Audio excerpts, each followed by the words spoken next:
sadly the death toll has risen. 10 people have lost their lives. 24 are injured in the Red Fort explosion. As we were just reporting, of the 28 injured that time, at least 3 to 4 were said to be extremely critical. Sadly, 2 more people, they've lost their lives in this massive explosion that took place outside Red Fort. So 10 dead, 24 injured in the Red Fort explosion. As Ankit was reporting, so you have the Gauri Shankar temple, you have the Jain temple, you have Gurdwara Shishganj, not very far from here. There is also the Red Fort and Jama Masjid, which is not very far from this area. I now want to bring in my colleague Shreya Chatterjee for more on this big story that we're tracking here on India Today. Shreya, you've been speaking to your sources.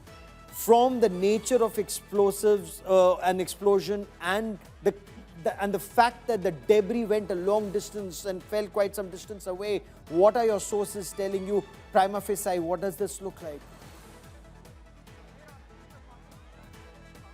Well, right now the Delhi Police Commissioner just spoke to the media. He very categorically defined how this entire incident took place. He said that at 6:52 p.m., this is the location where a slow-moving vehicle was approaching, and once that vehicle stopped, that is the same vehicle from which the blast took place. Subsequently, there were 3 to 4 vehicles that were nearby that also got touched in the fire. It is a high-intensity blast that is being told.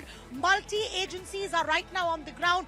Delhi Police Special Cell, Crime Branch on the ground. We have the NIA on the ground as well. We have the forensic team collecting the evidence. You know, the impact was so huge, we are being told, that in this entire area, the impact of the blast was felt. The vehicles nearby, what we are being told, because people also started running helter-skelter. You can see even now slippers lying down, and you can understand the kind of chaos that spread in this situation, because Chandni Chowk, remember, is a very jam-packed area, and at this spot, when this particular blast took place, it was a very difficult situation. Right now, all agencies on the ground investigating. One thing, Gaurav, terror plot has not been said a no to. There are investigation on the ground. It's not yet been ruled out, but we will not speculate anything until an official word is put forth.